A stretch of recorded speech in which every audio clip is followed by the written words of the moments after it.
never knew his mother or father, as they selflessly gave him to a Christian family as a baby in 1942 to keep him safe. Gershon was eventually taken from his foster parents when the Dutch police found out they were hiding him. When he was just 2 years old, he was sent to Westerbork, a transit camp, followed by Bergen-Belsen and Theresienstadt. In the summer of 1945, he was liberated by Russian soldiers. His earliest memory is of Russian soldiers giving him candy. Gershon eventually returned to Holland and found out after the war that his parents had been murdered in Sobibor concentration camp in 1943, shortly after giving him up.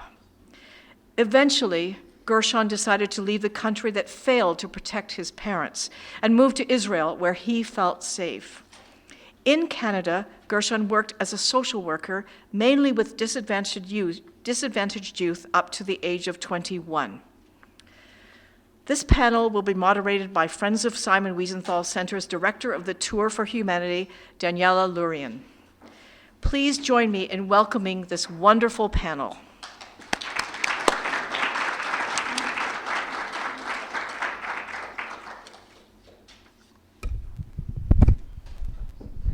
Thank you so much. Yeah, I'll sit over here.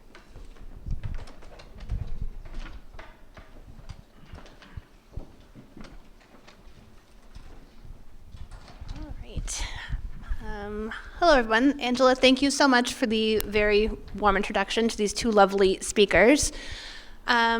Jenna, I'm going to start a little bit with you. If you can tell us, obviously we heard your bio just now, but if you can tell the audience a little bit about your background and how you got into the field of intergenerational trauma. Sure. Hi, I'm Jenna. I work, as was announced, at Jewish Addiction Community Services.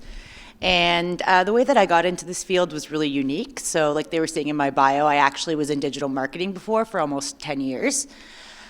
I had always had a lot of struggles with my mental health. I had high-performing anxiety. I was diagnosed with PDD. I was diagnosed with GAD. I was diagnosed with all of the acronyms. I tried so many different things to try to feel better, including, going to see psychiatrists, seeing therapists, all the different Western modalities. And for my whole life, I just kind of had what my family and I called chronic dissatisfaction syndrome. Basically, everything that I did, I found myself dissatisfied. And, I got sold this idea that if I, got a particular career and reached a particular position within that career, I would suddenly feel more satisfied. Like that was the lock and key. So I worked very hard to get a particular position within marketing, which was a strategist position. I did get that position, and spoiler alert, it didn't really fix anything. I got all the things that I wanted. I was, flying to Chicago. I was staying in really nice hotels. I was working on blue chip clients with large budgets in pharmaceuticals, and this was supposed to make me happy. But much to my dismay, and probably to the dismay of the people who had to deal with me, I was not very happy in this role. So what I ended up doing was quitting my job, and I headed to Asia, where I traveled around for 8 months doing a combination of trying to get to the bottom of what was upsetting me and then having fun. And so through part of my healing, I did stuff like going to my yoga teacher training, 10-day silent meditation retreats, reaching out to various gurus, whatever I could or heard about, I kind of tried to pursue while I was in Asia. This did help somewhat, as did medication, but really at the end of the day, the chronic dissatisfaction sort of stuck with me. I came back from my trip, took another job in marketing, leading a team for a great company, and I found myself getting promoted, and instead of having an excited reaction to that, I ended up feeling really heartbroken. So at that point in time, I decided to start pursuing a career in social work and went back to school and got my master's of social work. During this time, this concept of intergenerational trauma kept cropping up everywhere that I went. But to me, it kind of seemed like hokum or like magic. Like how could something that I had never experienced, that was experienced by somebody I had barely met, because for most of my grandparents, I hadn't met many of them past the age of 2. How could something like that really affect me? But as I started to get into my master's, this concept came up more and more, and then eventually one day I actually paid attention. I decided to look into the scientific validation to see if that could give some credence to the concept for me. And then when I started looking into the information, I found actually there's a ton of scientific validation and a lot of interesting research that's going on around intergenerational trauma. And so after doing this work, I started to feel a sense of relief. I did a variety of other things which I can get into in order to try to heal it, and it actually was the first thing that started to work for me, and I started to feel better. Because of that, I ended up doing psychoeducational work because it kind of blew my mind that most people didn't know about that. And a lot of people in my own community, the Jewish community, didn't know anything about it, despite the fact that it was affecting them a lot day to day. And as I started doing all this psychoeducational work, I started receiving countless emails from members of the community sort of being like, wow, I connect so much with this, or wow, I didn't realize that intergenerational trauma was affecting me, or I didn't realize I was carrying this around, or that there was scientific validation or some kind of mechanism for this. And so that kind of emboldened me to continue doing work, as did, this amazing partnership with Simon Wiesenthal and the support of JACS. So, yeah. Thank you so much for all that introductory information and background for your story. So Gershon, turning it over to you a little bit. If you can share, obviously we heard a little bit of your bio, but perhaps go into a little bit more detail about your story, both your survival story and then a little bit after as well. Thank you. Thank you. I'm one of the youngest Holocaust survivors. I was born in 1942 to German Jewish parents in the Netherlands. And you must understand, when you are a very tiny child, you grow up without a memory. Depends on the age group you are. If you have a certain age, reach a certain age after the war, you have memories of a so-called normal family: father, mother, child, grandparents, aunts and uncles. Unfortunately, I didn't have that. But people say also, what you don't have, you don't always miss. And in my case, that really created, after the war, I didn't know the name then, to more or less a detachment disorder a little bit, because you have been to so many places, and where do I belong to? So really, as a very young child survivor who had to live through research and documentation, you really, because we need a history, we need a background. So what it means is that you live really purely on the research what you have done over the years. I was very lucky, being born in Holland and the Netherlands in 1942 in Amsterdam, that the Germans and the Dutch kept excellent documentation. So I was very lucky to have a paper trail of my life, and that research took most part of my life, and I still find out things today that are new. For instance, what you told me today, I just found out that my father went to school in Düsseldorf because of the contact with the high school. Now, I belong to the group called Unbekannte Kinder, the unknown children who don't know who they were and who needed constant validation of their existence. It's very universal because it happens everywhere with all the genocides that happen today in the world as well. However, I am one of those products. There has never really been an emphasis on very young children. And I asked myself the question, what am I? Am I a Holocaust survivor? Am I someone who is almost a second generation because we were so young? But I needed during my lifetime to find out, and I finally found out in my 40s and 50s, yes, I can give validation to who I am, and I am a Holocaust survivor. When we talk about 6 million, and to just be a little bit more uplifting, all the 6 million people, and also, of course, the gay community, the mental health, people with mental health issues, people with different political persuasions, they all had a background that is very important, and we should mention that. Because although I talk and focus on the Holocaust itself, what I went through is universal. Today, we don't think about it. We sit here in this nice hall together, but there are millions and millions of people who are disadvantaged or are treated in an abominable way all around the world. I live on a legacy of murdered parents. But again, when I was sent by my parents, who actually were heroes, because they were willing to deny themselves the privilege of raising a child and of being responsible for this child, they were willing to give this child up, not knowing if they would ever see this child again. And I call them heroes as well. The other heroes I'd like to mention are the righteous among the nations.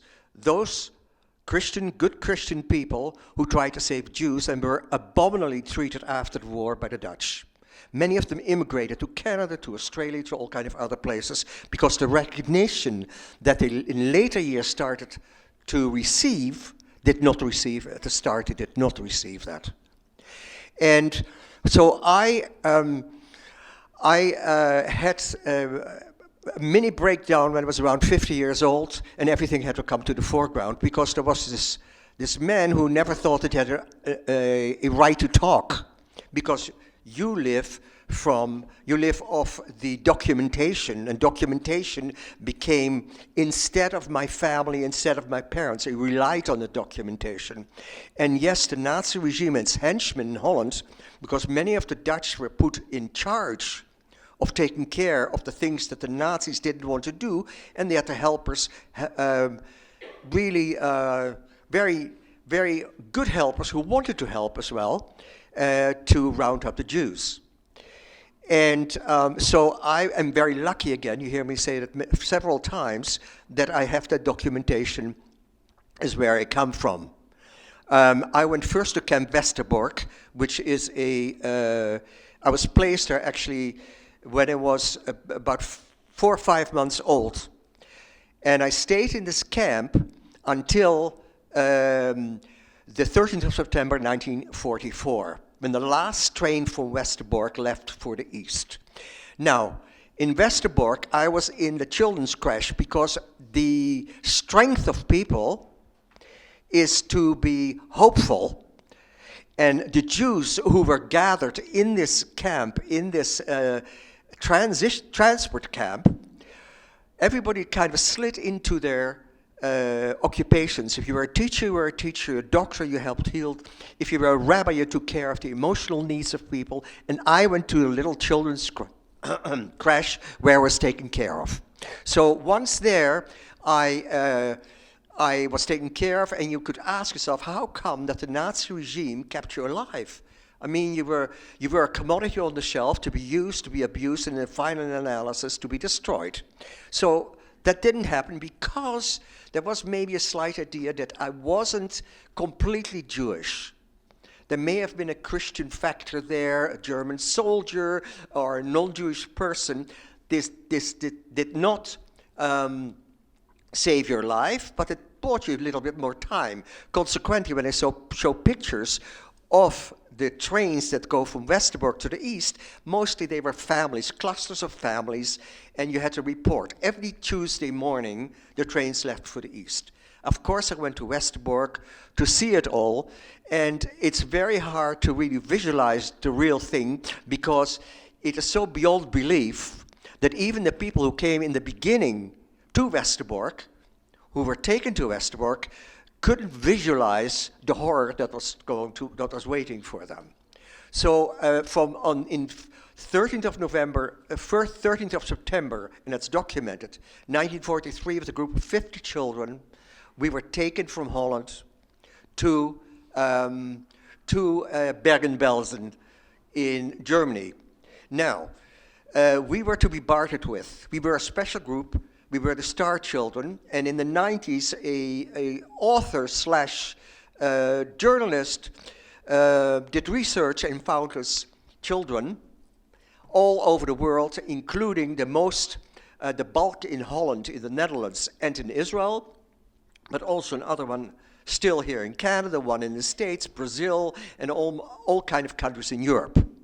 And what happened is that we went to Bergen-Belsen.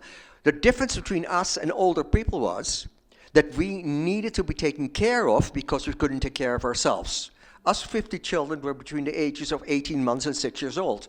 So how can you validate your existence? How can you share with people who you are? Decisions need to be made. And I'm thankful that I still believe today that there are more good people than bad people in this world, because I'm here to tell you the story, which is very important. And we went from as a group from Bergen-Belsen to Theresienstadt, a concentration camp in the former Czech Republic, in the former Czechoslovakia, now the Czech Republic. I did visit there as well, in Bergen-Belsen, of course, as well. And Theresienstadt was really a model camp for the Nazi regime. When I went there, I was very impressed with the laminated photographs of children in white shirts and little shorts on, who were then performing either gymnastics or whatever in front of the dignitaries. That was taken away from them as soon as the dignitaries left, of course. This was a concentration camp, a model camp. The structures were already in place. It was an army camp at one time, and when you go to Theresienstadt, the town, you don't see it unless you reach the town, because it is built in a way that from the outside you can hardly see it. It was an army camp, a garrison city. People were afterwards removed, and the Jews came in. They were building a gas chamber, but it was only finished towards the end of the war. And so we were there and stayed there until liberation. And political systems change. So what I need to say is, the people who liberated us was the Red Army, the Russians. By the way, Bergen-Belsen was liberated by the British, but they had to destroy the camp because typhus was rampant, and you know what typhus does. So most had to be burned. And so when I was in Theresienstadt, we stayed there until liberation, the 8th of May 1945, by the Russians, and it took about till the summer, because I remember in my child's mind that it was quite warm. And we then started to journey back. Where do we go to? People were broken. Should we get back to our own country? Are we going to the DP camp?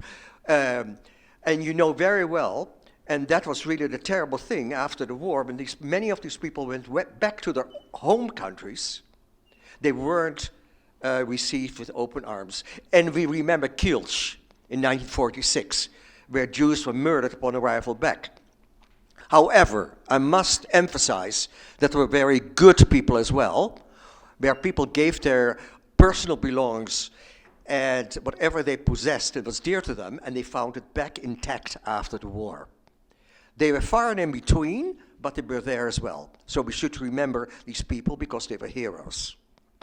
Anyway, what started very quickly after we were liberated, and I went back, and that was my first memories, a smattering of memories. I was lifted in a truck at candies from the liberators, and I was lifted in an army truck, and I remember the long trip. Night turned into day turned into night, and back again.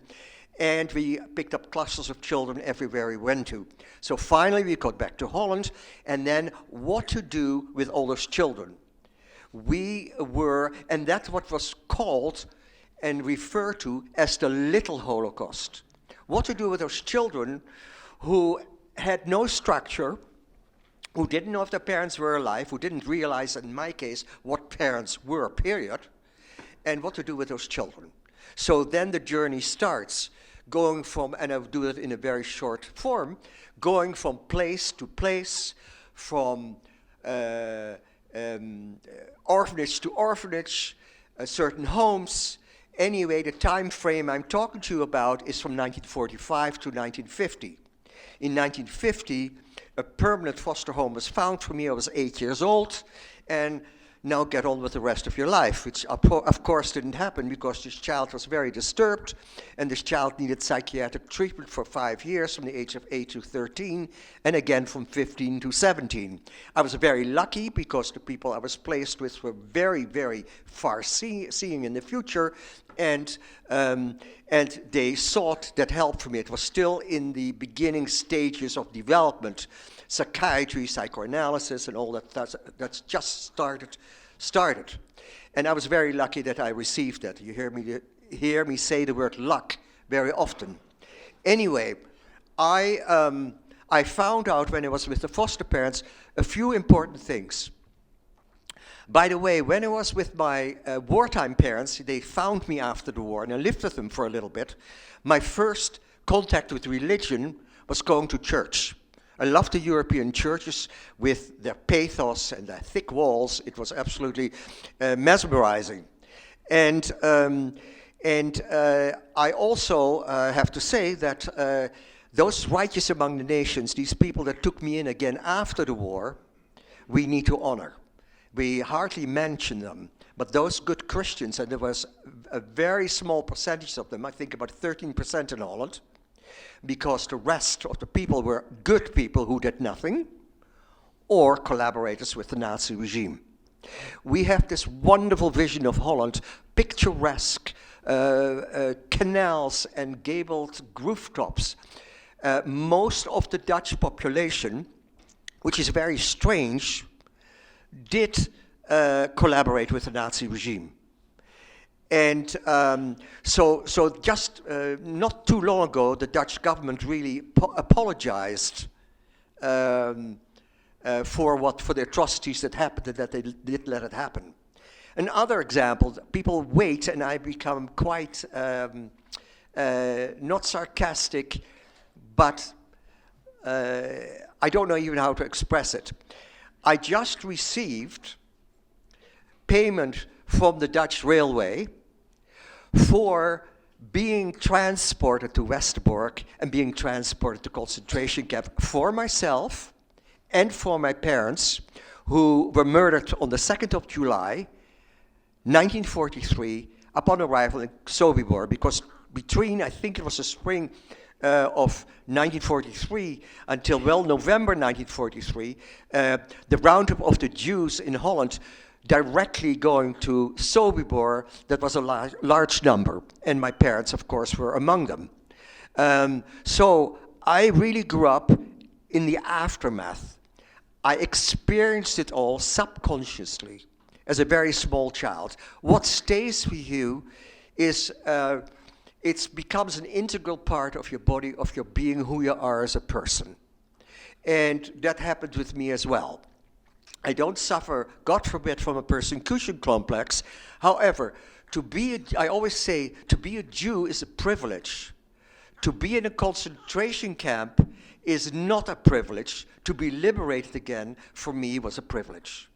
And so on that legacy, I live, and I grew up.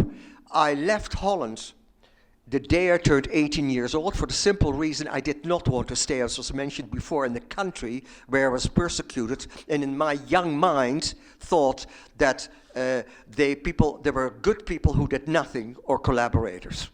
And I was very well aware of that. Also because after the war in Holland, and it's very interesting, especially the teachers among yourselves, I was labeled developmentally delayed. For the simple reason I remember coming to my foster parents at 8 and learned to walk the stairs. I will never, never forget that, because it is imprinted on my mind. Also was, I don't remember that, thank God, but I was also toilet trained at the same time. I was too short in all the places from 1945 to 1950 to even comprehend the enormity of what happened. I was finally introduced to my sister, and my sister, because this developmentally delayed child could not go with his aunt and uncle, and my sister, who was hidden, went with them, and they immigrated to America. I stayed in the Netherlands. My sister actually has more problems to date psychologically from that event rather than myself, because the very, very special thing about very small children is we are very resilient. We are beaten down, but we get up, and then we have an opportunity to get educated and to make something of ourselves. So there's a gap. If you're older and the war ends, you maybe have not that opportunity to get an education. And I was very happy to be able to receive that education.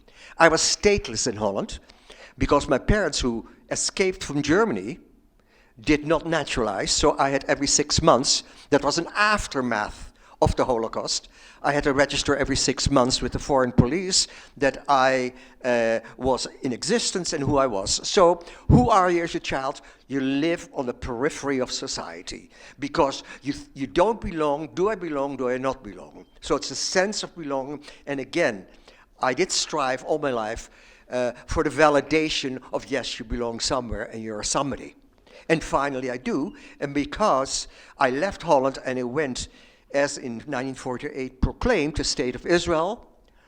And going there, funnily enough, I was again, I felt at home immediately. I was accepted for who I was.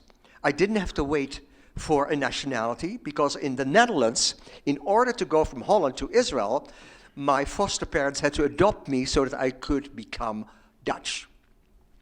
And then I immigrated to Israel, and I knew what I was in for. I was conscripted into the army for 2.5 years. And then I volunteered to the paratrooper unit. I served for 2.5 years. I won't talk about war histories and things that happened to me during all kinds of skirmishes, because that's not necessary. I became, after I studied social work, I have a master's degree, so the retardation, that was not exactly a right diagnosis. I became a social worker. I worked in Israel with juvenile delinquents, in Canada with sexually, physically, and emotionally abused youth. And I worked again as a professional in the army in Israel as a mental health officer in the Golan Heights. So it's a big story. But that story ended beautifully. We are resilient. We always live in hope. And I have a wife of 53 years. I have 3 children, and I always show, when I talk to communities and to youth, I show that photo of my children, of myself, and that's the war Hitler did not win, because we exist, we continue, but we have to be very aware. Now, I identify myself as a Jew from the beginning, because when I was first told you're Jewish, that was the first time that I said to myself, of course, as a child of 9, 10 years old, you can't formulate that, but you said to yourself, hey, this is something that nobody can take away from you. This is within you. That's who you are as a person. So I took that, maybe not because of the religiosity of the thing, that I was Jewish, more, this is not going to be taken away from me. This is mine. And that's why I have I'm very proud of who I am. I am a Holocaust survivor, but I'm separately a Jew. And I suppose that I should stop talking now, because I have to give others an opportunity to talk. Thank you so much, Gershon, for sharing all that. And I could tell you, I watched every single person listening intently to what you were saying. We've mentioned kind of the term intergenerational trauma. I know Jenna mentioned it, and Gershon also alluded to, as a child, identity crises and things like that. Jenna, I was wondering if you can maybe give the audience a little bit of background and some context on intergenerational trauma, what it potentially could look like, what it is, what it isn't, and some things like that. Sure. So intergenerational trauma is exactly what it sounds like. It's trauma that's experienced by one person in the family, is then heritable and passed down to other members of the family. So basically, it's a trauma that you never experienced, can affect you in your day-to-day life and how you live and what you do later on in subsequent generations. So like I said before, when I was probably badly introducing myself, it seems almost magical or whimsical that this could be the case. But if you start to examine the research and look at the evidence, you'll actually see that there's a ton of evidence that this exists. And this evidence exists across a bunch of different types of studies. Some of the more interesting studies are being done on mice or in animals because we can look at subsequent generations way more easily over a shorter time span than humans. So one study I'm going to highlight, because I just think it's really interesting, is a study done on mice about fear-based memories. So what they did was they trained mice to be afraid of the smell of cherry blossoms. So they shocked them every time they exposed them to the smell, which I always say kind of sucks, because if anyone's ever smelled cherry blossoms, it's a great smell. But so they created this fear-based memory, and then what they did was they tested subsequent generations of mice who had never been shocked in response to the smell, and what they actually found was those mice exhibited a larger fear response to that smell than other mice.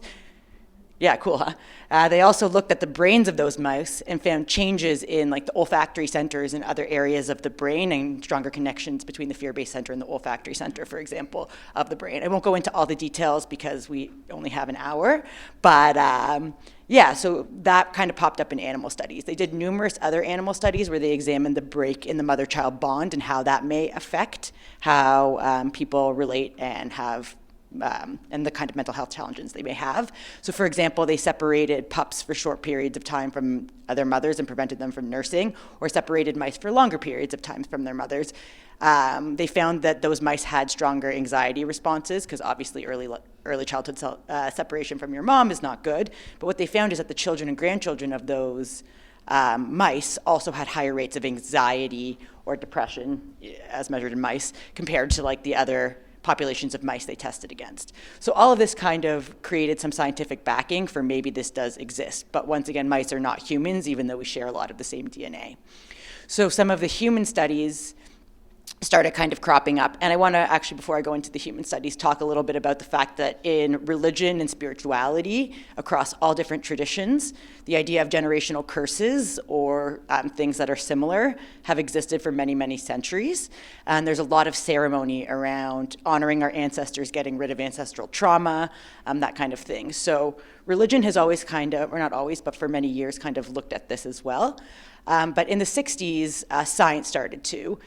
It was Vivian A. Rakoff in the 60s and 70s, who was actually a Canadian scientist who ended up running CAMH.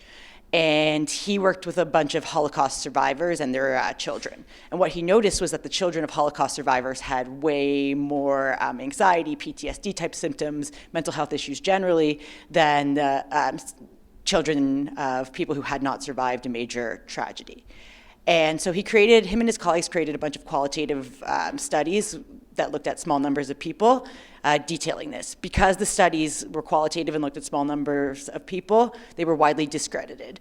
But what ended up happening was they created a flurry of research where a lot of people took a look at different mechanisms that this could be transmitted, or whether there were higher rates of anxiety, depression, PTSD in the children of survivors, and all of the studies started to validate this. And this wasn't only studies in the Jewish community, this was studies across a lot of different communities, including the Indigenous community, the Black community, many other different groups who had experienced large-scale cultural traumas this is validated in.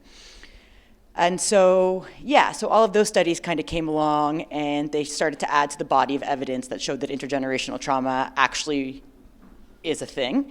And, you know, the research and healing continued, and more people who were dealing with Holocaust survivors in particular started to talk about different things that they were observing. So there was a great lady named Daniella in the States who took a look at, for example, different ways that families of Holocaust survivors were affected, and she found 4 different adaptational styles in Holocaust survivors and their families.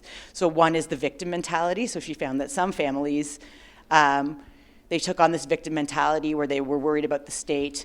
They were very avoidant of the outside. There was a lot of enmeshment between the children and the parents. Another style was the fighter mentality, where they were very mistrustful of authority, wanted to fight against authority. Another one was the we made it style, where it was like that constant drive to succeed, to become the most powerful person in the room, to really have all of that power and that money and that influence. And that she found came from the never again mentality. as well. And so, like I said, additional researchers continued to kind of dig into the topic and find more and more information that was interesting and validated its existence. One thing I always really like to highlight is that this is a very, very new field of study, right? Like the 60s and 70s was not very long ago, and the scientific mechanisms by which this has been, can be passed down, which I'll get into, are even more newly starting to be explored. So the question might be, okay, fine, maybe this exists, but how does it really work? And so there's two different mechanisms by which it can be passed down. One is epigenetics. So I'm not a geneticist. I'll speak to epigenetics really high level. If people have further questions, I can direct them to the right source.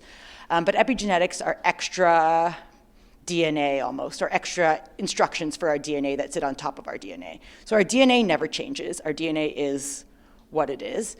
But epigenetic material, which sits on top, that is changeable and responds to the environment. And so what that epigenetic material is basically extra information about how a gene should be expressed. And so a gene is basically like a protein that has an effect in the body. And epigenetic material can basically sit on top of the gene or move off of the gene like a lever, allowing a gene to be expressed or not be expressed. And that's incredibly powerful because it affects the way that we function. So one great example of this is the cortisol gene. Being raised in a high stress environment can affect cortisol gene expression, meaning that we're constantly in a state of fight or flight or stress. So if a small environmental trigger comes along, like let's say you're bullied in childhood, this epigenetic marker may press down, causing a different kind of response in your body to stress. It also may affect brain development in the HPA axis, which is the area of the brain that regulates stress. So epigenetics is one kind of way that it might be passed down, and another kind of way that it might be passed down is through learned behaviors in families. So traumatized people don't tend to have the best mothering skills. Seems kind of logical. There's a lot of evidence that shows in PTSD, people with PTSD don't mother as well as people who don't have PTSD, or people with severe anxiety disorders don't mother as well as people who don't have similar symptomology. So people who experience a trauma would obviously be much more likely to exhibit mental health symptoms, which means that they would not be able to mother properly, creating a break in the family system. And that break in the family system is basically heritable for many generations until you do attachment work to change the way that people attach. So it's through this combination of environment and epigenetics that intergenerational trauma can actually be passed down. So I know that was a lot of information. It's a lot easier when I have slides, but I will talk lastly about how we can heal it, because I don't like to leave people with this sort of depressing message of here's all this trauma that you inherited and it's going to keep plaguing us for many generations. There's actually a bunch of different ways that we can start to work to heal it. One of the ways that we can work to heal it is by sharing the stories of the cultural trauma and talking about the cultural traumas within our family systems. And this is often ignored because there's a culture of shame. I know for a lot of survivors, they went where they went and they never talked about the Holocaust because there was shame and stigma around being a survivor. And this created a lot of silence, which perpetrated these feelings of trauma that were passed down through the generations. Another way is by reconnecting with the culture. So often when a culture is demonized, for example, the way Judaism was demonized by the Nazis, then people shy away from really expressing the culture. So cultural expression is important. And then the third one is sort of Western therapeutic modalities. So different kinds of Western and Eastern types of therapy might be helpful. And so this is why we have Gershon come and share his story when I go out and talk about the science, because it's really, really, really important that we do the healing work of making sure that these narratives continue to be told, because that's really how we heal the community and all communities, is by just making sure that everybody knows what happened, everybody understands where these triggers are coming from, and everybody understands the roots and source of the trauma. Okay. Thank you so much for all of that. And you're right, Gershon, certainly we're going to ask you more kind of personal questions a little bit to kind of apply in some ways what Jenna's been telling us all about. Gershon, I'm curious, what's your experience been with sharing your story? So is it sometimes difficult for you to bear what is a very personal and in some cases painful part of a history with essentially a room full of friends, but strangers for the most part. And then also, how do you think that your early stories of your early survival has impacted your family, particularly your children, or do you feel they have? Well, You don't have to use it if you want to. no, I'll use it. When you sit in front of a group of strangers, of course, you bare yourself, you open yourself up. What I find very important is honesty. Since I started talking about my story, and it became, people encouraged me, and it is legitimate, although you are a very young survivor with not too many memories, it gives me validation for my existence. I know people my age who do not know who they are exactly. They maybe go by a real name or by a pseudonym. And we all need that historical, that pyramid, that family tree. We need to belong somewhere. And this is very universal because it happens all over the world with all the genocide that's happening all over the world. So just think about all those children who are born into nothing. Their first eye-opener were bullets or chaos, which my first opening to life was. Chaos, chaos, chaos. So how do you learn to live with that? And for me, if I start to be complacent and say it's by rote that I speak, then I should stop speaking. If I feel inside a certain tension, and I share yourself with somebody else, of course you feel something, and it's not easy. What I also have to tell you is that I do it also, first of all, it's my duty, I feel, to speak. Secondly, you bear witness when I speak. You could speak to all kinds of survivors in all kinds of situations. You bear witness. So with the Holocaust denial, I'm very glad that I can always speak and always mention that. And the more you listen to survivors of trauma, in my time when I was young, we didn't know what PTSD was exactly. And when I have a little anecdote to tell you that when I got married in Israel, just before that I had to go for 6 weeks to the Suez Canal. And there were skirmishes. I thought I had run between the bullets for 20 minutes, but it ended up being 4 hours because of the adrenaline rush. And it's a trauma that you.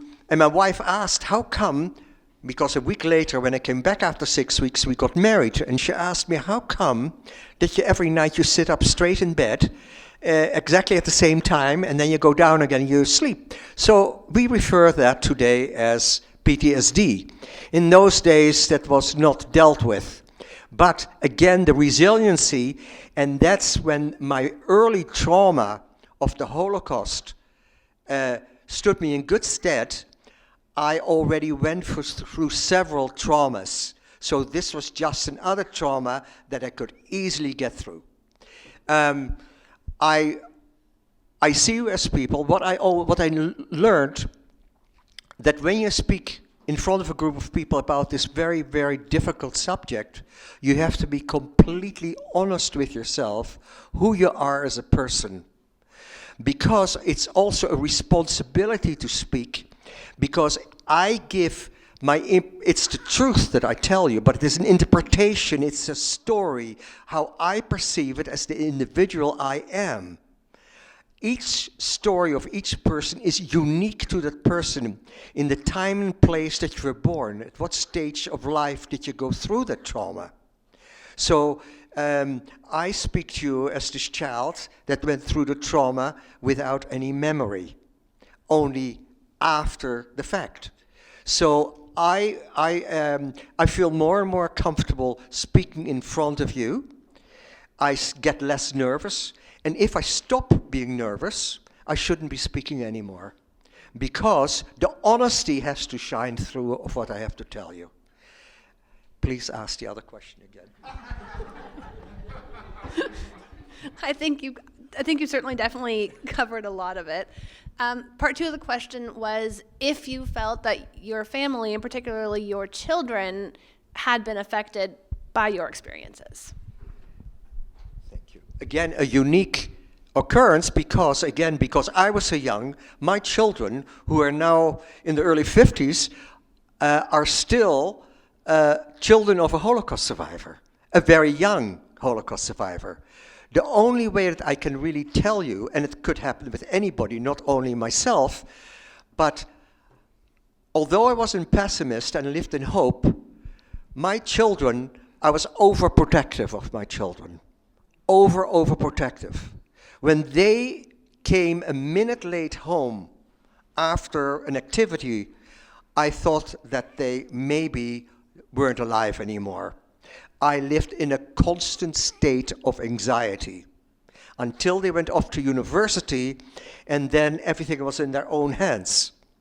However, the anxiousness, the underlying depression, you learn to live with. You can really become a very normal, educated, interesting person with a sense of humor. You are a normal person.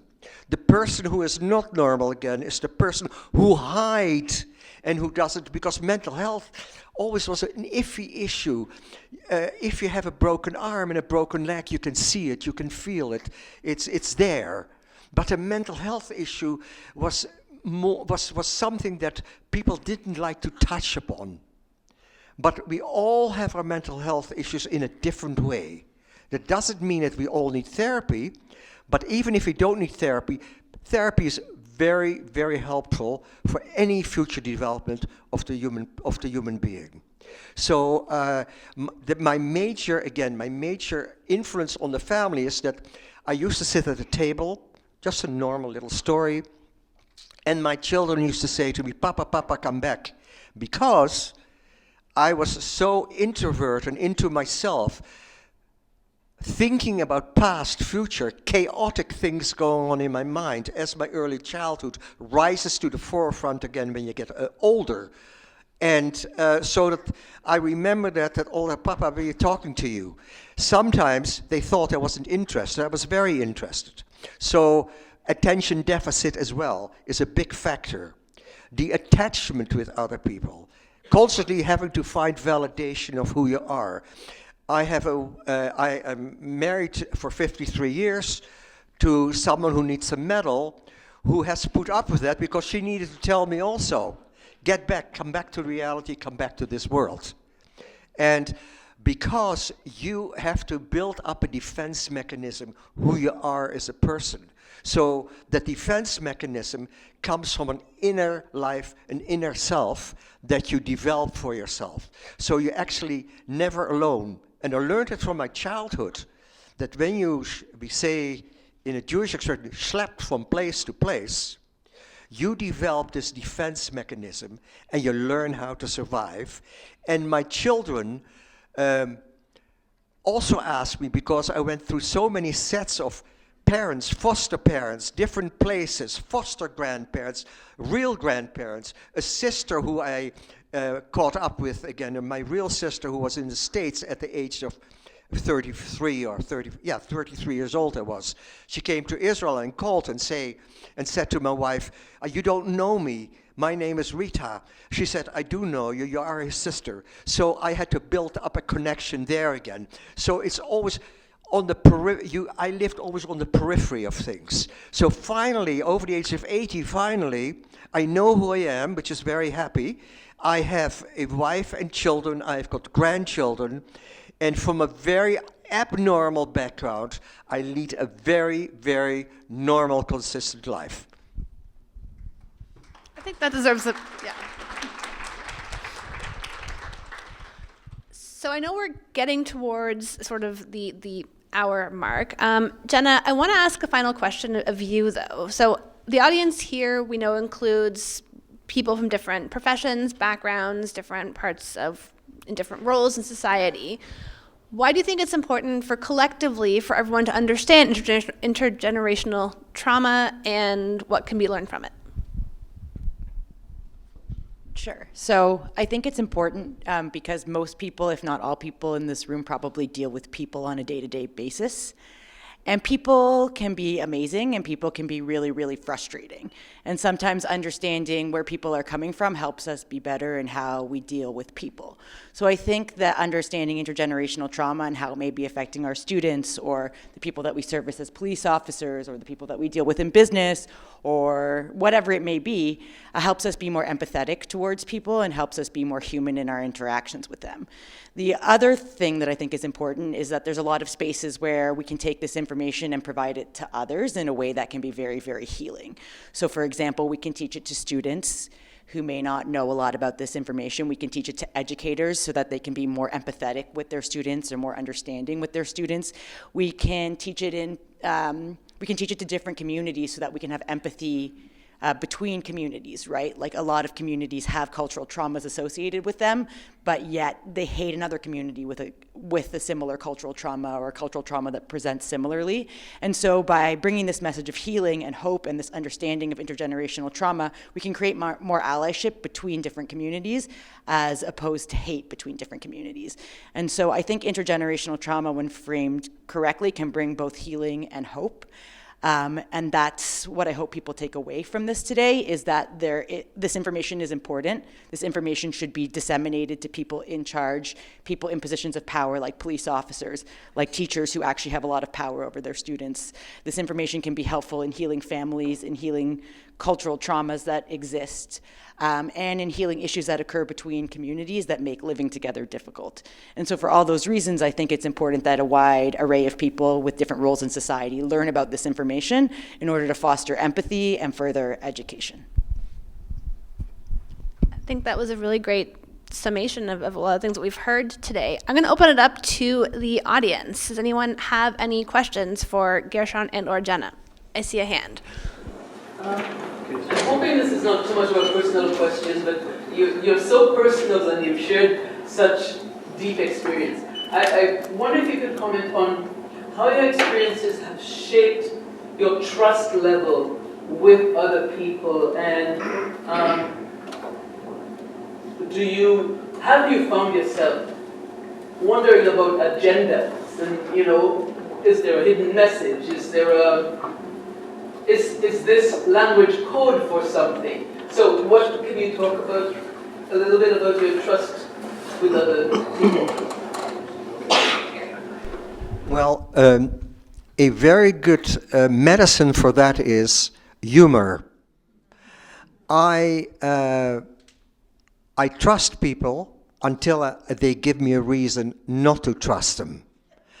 I also, I'm acutely aware, and maybe that's me, who wants to show themselves as a person has to, I always say it's much better to be talked about than to be overlooked. So what I'm saying is, I trust until you give me a reason not to trust. My attachment disorder when I was young was my defense mechanism because I didn't trust people. I had to learn through therapy, through all kind of things happening in my life, what trust really meant, because as an example, when you are a very small child and you live a certain period of time in one environment, you trust these people.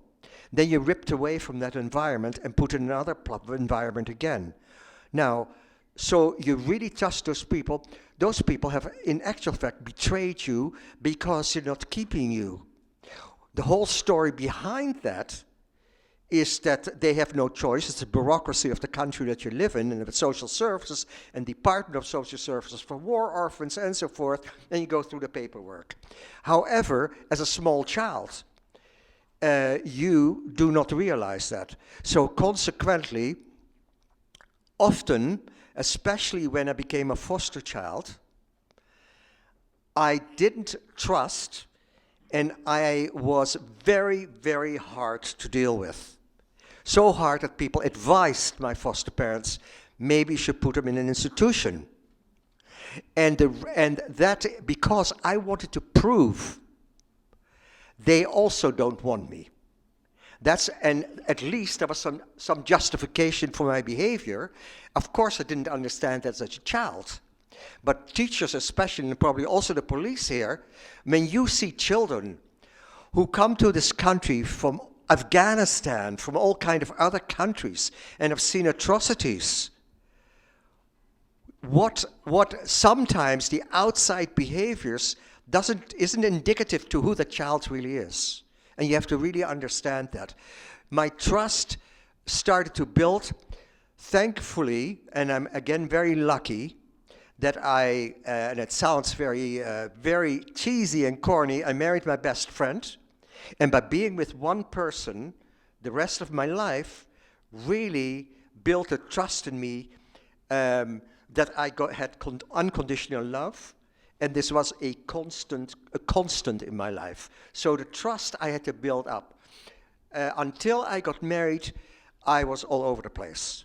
But after I got married, and people said to me, that won't last because you had such a normal life. But because you had such a chaotic life, it ended up exactly the opposite that you wanted. Another phenomena is that we need structure. So for me, for instance, I trusted my comrades in the army, because the army, although I'm not in love with uniforms, and I am not in favor of every military maneuver, it's a necessary thing, but I could learn to trust people who had to cover my back. So the army for me was a group as a whole with comrades. And what I heard with the drinking involved, when I went into the army, there was hardly any alcohol flowing during my time in the army. Very, very little bit. So I cannot, of course, the atrocities of an army in Israel, because it's such a tiny country, just a little anecdote, the front lines, the field is so close to the home, you're interwoven with the community that you are with. You're not going way down to the front, you're there. So it's all, and I learned to trust in the army. I would say that was really the first time that I learned to trust, because I was in situations that I had to trust, and that trust was not betrayed. And then the trust came when I got married. Again, very lucky for me. So in honest, I'm more hopeful than anybody could even tell me, because first of all, people saved my life, which is this little child who shouldn't have lived. I was able to go to university. I was able to have children, grandchildren. So really, in the end, I have nothing to complain about.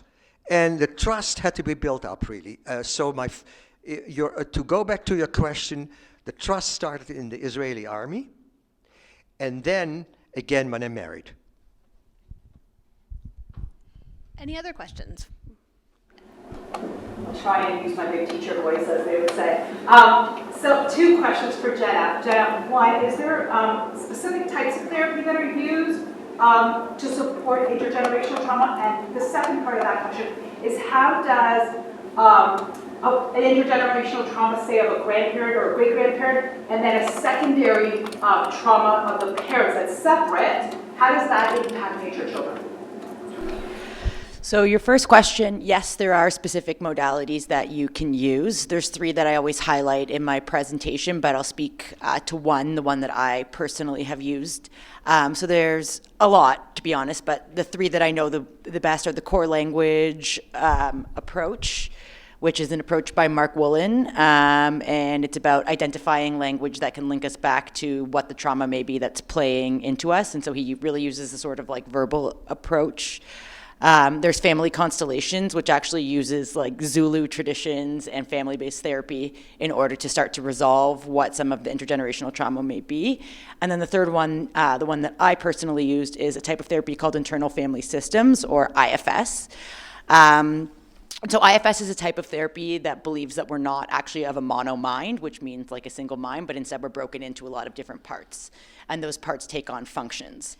And so there are exiled parts of us, which are parts of us that were in too much pain for us to do the proper processing work, and so they get exiled away from the rest of the system. And then to manage that pain, we have these managers that prevent us from getting too close to the pain. So let's say you have a pain related to failing. You may have a manager that hyper-organizes everything. You might also have a firefighter who he comes in and he does something maybe destructive, but it's all to prevent you from getting too close to that pain. So that might be the guy who, when you have something really stressful happen and you take a whiskey this big, that's more of your firefighter coming into play, who's trying to numb you against the pain by any means necessary, regardless of the consequences. So there's a type of burden called legacy burdens that's associated with IFS, and so these are pieces of pain that are exiled that aren't necessarily our own. So they can be things that are taught to us through culture, for example, the position of women in society, and how we learn gender norms or things like that kind of covertly may be a legacy burden, but they can also be pain that isn't our own, feelings that aren't our own, that are exiled away from the rest of the system. So for example, legacy burdens that affected me was a pervasive feeling of like loneliness, for example. And my grandmother was a survivor, and everybody in her family died. She emigrated over to South Africa on her own to meet some cousins, but she was basically left alone. And she had stayed in Lithuania in order to take care of her family, or her parents, who were then killed in the Holocaust. So for her, I can only imagine what that feeling of loneliness was when she had to immigrate over. And I think that same feeling I shared, despite the fact that my life didn't necessarily facilitate that. I had two loving parents.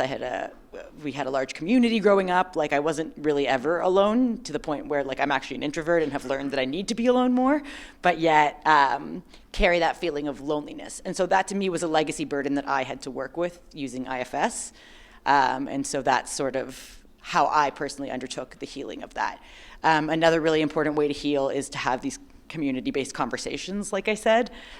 So Gershon sharing his story as a form of community-based healing, and also talking about within communities how this trauma might be affecting them or how they're seeing it play out in their own lives is very important. Talking about it within families is extremely healing, and for me, doing this work right now, even though sometimes it makes me nervous, is still very healing. And can you remind me of what your second question was? Yeah, the second question was, how does the impact of trauma in, say, one generation, say a grandparent or great-grandparent, and then a subsequent trauma in the parent of a child, how does that impact? For example, some of our children that are coming in from Syria, like Afghanistan, as you mentioned, they would have had grandparents who had trauma, and now the parent had trauma, or they had trauma, and now they're moved here to Canada. How does that impact? Is there increased risk with that intergenerational trauma, given that it's happening for multiple generations? So I can give you more of something that's opinion-based rather than research-based on this, because I'm not aware of a ton of research around this topic. Right now, most of the research is around validating that intergenerational trauma even exists at a high level, instead of how it is transmitted or nuances. There's some research around nuances, but anyways. If you look at the epigenetic model, basically what happens is you have these instructions that can clamp down on the gene or not clamp down on the gene, be expressed or not be expressed. So an environmental trigger actually needs to cause this epigenetic material to be expressed. So let's say we have an epigenetic marker for an increased cortisol response in response to social trauma. If you experience no social traumas in early childhood development, you may not actually, this epigenetic material may not be expressed or used. But if, let's say, you get bullied in childhood, which happened to me, then perhaps that epigenetic material is now expressed. And now we actually see its effects coming into play. Because from a biological perspective, you're saying, oh, I need all of these really adaptive things. Because if you think about it, being in a war zone with somebody who has all the epigenetic material to survive a war zone would be very helpful. You don't want to be in a war zone with somebody who doesn't have any of those sort of inborn survival mechanisms. So in a way, this intergenerational trauma is actually your body's way of trying to give you coping and survival mechanisms for an environment they think you may be born into. And if you get some kind of indication that you've been born into that environment, then it clamps down, causing it to be expressed. But if for many generations it doesn't clamp down, then some natural healing may occur because you're now living in a different environment. So it may perpetuate the trauma, but that's not based off of research per se, that's based off of my best understanding of what the research says now. Well, Gershon, Jenna, both of you, on behalf of the Wiesenthal Center, and I'm sure everyone here as well, I want to thank you both so much for taking the time to have these very difficult and very personal conversations with the audience here. We have a little something for each of you, just as a little bit of a thank you for being these wonderful panelists. Thank you. Thank you. Thank you, everybody.